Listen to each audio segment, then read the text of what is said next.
Le crash de UST, le stablecoin de Terra Lune, a laissé un goût amer et a mis en mauvaise lumière les stablecoins algorithmiques dans le secteur des crypto-monnaies. En même temps, dans l'écosystème Cardano, on a vu comme la finance décentralisée est en train de se développer petit à petit. Coty et IOG ont annoncé qu'ils vont lancer un stablecoin algorithmique. Mais dans ce cas, surcollatéralisé. Ils vont réussir à lancer un stablecoin algorithmique qui ne perd jamais le PEG et qui a des bons rendements pour les investisseurs. Bonjour à tous les amis, j'espère que vous allez bien. Aujourd'hui, je vais m'aider avec des slides car celle-là, c'est une des vidéos les plus complexes que je n'ai jamais fait. Et c'est pour cela que voilà, j'ai décidé de m'aider un petit peu et peut-être ça va vous aider à mieux comprendre vu que le sujet des stablecoins et en particulier du JED est très révolutif et très différent de ce qu'on a déjà vu jusqu'à maintenant dans le secteur de la blockchain. Alors, je vais commencer en faisant une intro pour expliquer un petit peu à ceux qui ne connaissent pas que sont les stablecoins. Si tu sais déjà c'est quoi, bah, tu peux passer au chapitre suivant. Je vais mettre les chapitres en dessous dans la vidéo. Donc, les stablecoins sont des crypto-monnaies et la valeur est liée à celle d'un asset de réserve stable, donc comme une devise fiat, euro, dollar. Donc, c'est des crypto-monnaies qui suivent le prix du dollar ou de l'euro.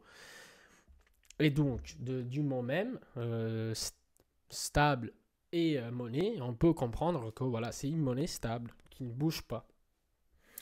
Il y a deux sortes de stablecoins qui sont les collatéralisés, donc il y a un cré, avec monnaie fiat. Cela veut dire que pour chaque crypto-monnaie, pour chaque stablecoin, il y a $1 quelque part ou €1 quelque part dans une banque que quelqu'un a été vérifié. Et donc, forcément, si dans une banque, il y a 1 million d'euros que on peut relâcher, on peut mettre en circulation 1 million de USDT, USDC. Voilà. Donc, c'est tout simplement ça. Et après, on a les stablecoins algorithmiques, que en gros sont stables parce qu'il y a un algorithme qui garantit la stabilité. Donc, mais on n'a pas de dollar réel quelque part où que quelqu'un a été vérifié. À la place du dollar, il y a un autre asset numérique avec une valeur intrinsèque. Et donc, pour chaque dollar, il y a un équivalent collatéral de ce asset numérique qui va être mis dans un smart contract. Et donc, il est mis de côté. Et si je veux reprendre de nouveau l'asset que j'avais mis en collatéral, je remets le dollar numérique, donc le stablecoin, et je reprends mon asset.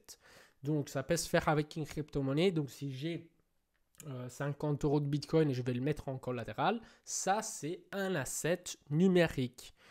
OK?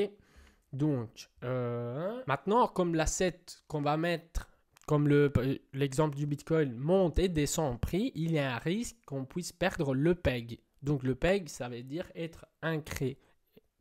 Et l'algorithme doit être responsable de garder le PEG, sinon on ne peut pas appeler ça stablecoin. Donc maintenant qu'on a fait une intro rapide sur les stablecoins, on va voir la définition de JED. JED, c'est un stablecoin algorithmique surcollatéralisé. Et le collatéral, donc la garantie, est au moins 4 fois par rapport au dollar, donc au stablecoin JED qui va être mis en circulation. Le collatéral va être ONADA, qui est la crypto-monnaie native de Cardano, et cela veut dire. Faisons un exemple, donc avec un collatéral, une garantie, pour chaque dollar de JED, donc pour chaque JED que je vais prendre, il faut bloquer 4 fois la valeur, donc 4 dollars en ADA dans le smart contract, dans la réserve. Et donc, en mettant qu'ADA était 1 dollar, pour chaque JED, je dois bloquer 4 ADA. Vu que là, en ce moment, il y a 40 centimes, il faudra bloquer 10 ADA juste pour avoir un JED. C'est beaucoup, je sais. Et c'est la garantie que même si le prix, il shoot ou il crash du 75%, l'algorithme devrait quand même savoir garder le PEG parce qu'il y a assez de collatéral dans la réserve. Bon, ils ont simulé ça. Mais après, ça veut dire que ça devrait vraiment descendre du 75% en très peu de temps. Ça veut dire en quelques jours maximum. On n'a jamais vu ça. Ça veut pas dire que c'est impossible, mais on n'a jamais vu ça. Et donc, qui est en train de développer JED. JED est le résultat scientifique fait par EOG qui travaille sur le smart contract avec un partenariat avec Coty, que par contre travaille sur le front-end, qui veut dire interagir avec le smart contract, mais aussi l'écosystème pour permettre un réel une adoption de JED très rapide. Et les deux ensemble ont déjà fait plus que de 40 partenariats. Et également, Coty travaille sur le front-end, donc le site internet. Si vous voulez, vous pouvez vous amuser sur le site, même que c'est encore en testnet. Donc vous pouvez créer, brûler des JED et voilà, essayer un petit peu. Là, on va rentrer un peu plus dans le détail de ce que c'est JED. Commençons par ce que ça veut dire, pourquoi ils ont appelé ça JED. JED en égyptien veut dire stabilité. Et donc, à savoir, maintenant, il y a des points très importants à souligner, comme quoi la valeur de ADA n'est pas directement corrélée à JED, donc à différence de UST et Luna. Donc, logiquement, il y a toujours un petit peu de corrélation dans le monde des cryptos, mais ce n'est pas une corrélation directe. Le prix d'ADA ne dépend pas de JED et le prix de JED ne dépend pas de ADA. Autre chose très importante, c'est que si on met des ADA en collatéral et on prend JED, on aura toujours la possibilité, donc normalement même que JED perde le PEG, on aura toujours la possibilité de remettre les JED et reprendre nos ADA. Allons voir l'autre 50% de l'écosystème JED qui est Chain. Chain est la réserve donc de JED. Collatéralisation de Chain a à la fois une valeur minimale de 400% et une valeur maximale de 800%. A été dessiné pour absorber les fluctuations de prix de ADA contre le dollar. Et en gros, c'est la partie de surcollatéralisation qu'on a vu tantôt. Donc le token de la garantie de l'écosystème JED. Ceux qui détiennent le Chain ont droit à des incitations et des récompenses avec des stratégies. Donc il y en a au moins 3, j'en ai vu. On peut les séparer en récompenses directes et indirectes. Les récompenses directes sont les récompenses prévues par l'écosystème JED. Les récompenses du staking, pour dire, de ADA, tout ça pourquoi? Pourquoi il y a des récompenses et des incitations? Parce que c'est normal que si je dépose mes ADA pour prendre Chain, pour créer Chain, je prends un risque, c'est clair. Et donc, il y a des incitations pour attirer plus de monde possible à prendre le token, à créer le token, et donc donner du collatéral à JED. Donc, les premières récompenses sont les frais ou les fees en anglais produits par le management donc de l'écosystème, donc brûler des JED, créer des chaînes, voilà, des trucs comme ça. Donc, pour créer et brûler, je paye des commissions et ces commissions vont aller directement dans la réserve et vont augmenter soit la valeur de la réserve, soit la valeur de chaîne aussi. Et c'est là, c'est la première stratégie. Donc, prendre les fees, en gérant les fees et en faisant augmenter la valeur de chaîne, ça veut dire que plus il y a du monde qui utilise l'écosystème, plus le chaîne que j'ai créé, prend de la valeur. La deuxième, c'est la classique, c'est le staking. Donc moi, je vais déposer des ADA dans le smart contract. Le smart contract va prendre les ADA et il va les placer dans une stake pool qui génère normalement le 3,5, entre le 3,5 et le 4% environ. Et même les récompenses du staking vont aller directement dans la réserve et vont augmenter la valeur de chaîne. Donc, il y a tout qui augmente la valeur de chaîne. Je vais faire all-in. En plus, Coty a fait des partenariats avec les principaux DEX.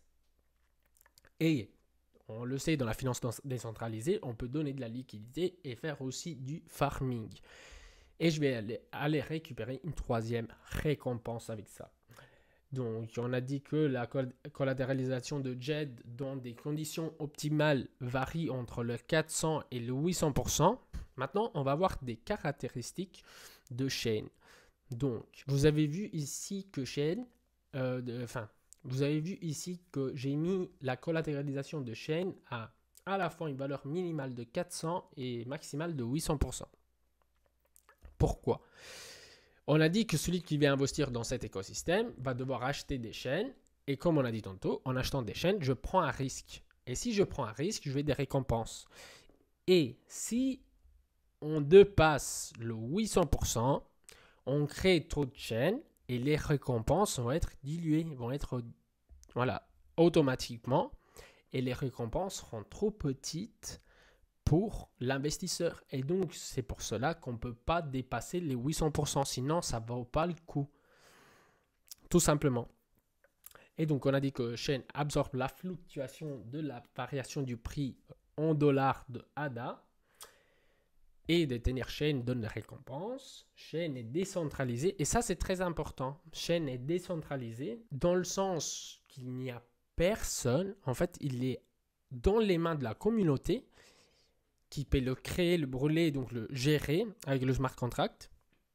Il n'y a personne qui peut aller. Il n'y a pas, si quelque chose se passe mal, il y a IEG qui vont, comme ils ont fait avec Luna, qu'à un moment, Doc Wall, il a été maître du capital pour reprendre le PEG. Il n'a pas réussi en tout cas. Ici, il n'y a personne qui peut faire ça. C'est la communauté qui doit gérer. Et donc, il n'y a pas d'entités centralisées qui peuvent intervenir ou interférer. Et le tout est régulé par le smart contract. C'est tout simplement ça. Et donc, en gros, on a vu que si j'achète des chaînes, je prends des risques, mais j'ai des récompenses. Mais à combien on peut estimer ces récompenses? Donc, brûler ou créer ou détruire des JED ou chaînes coûte des frais. Et ces frais, comme on a vu, vont directement dans la réserve et augmentent la valeur de chaîne. Et ça, ils ont estimé à peu près à 10% par an. Donc, on a un 10%. En deuxième, on a les récompenses du staking d'ADA qu'on a vu vont directement aussi dans la réserve de JED pour augmenter la valeur de chaîne. Et donc, environ entre 3,5 et 4% par an. Et enfin, on peut donner de la liquidité dans les DEX, donc dans les principaux DEX, 1000 swap, 100 swap, Muesli swap. Et eux, ils estiment, ça me fait un peu rire parce qu'ils estiment ça à 15% par an. Et donc, ça ferait un total du 30% qui me paraît beaucoup.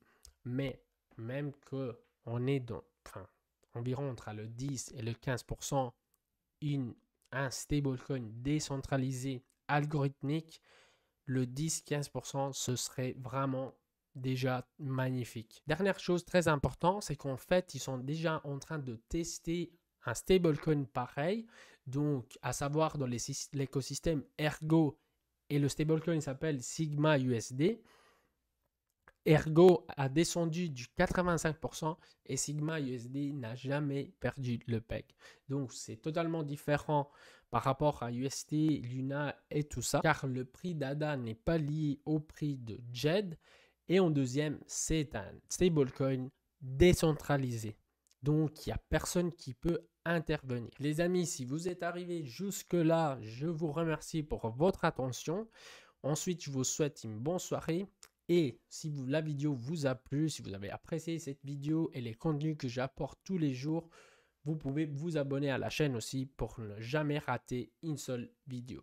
Je vous souhaite encore une bonne soirée. À la prochaine.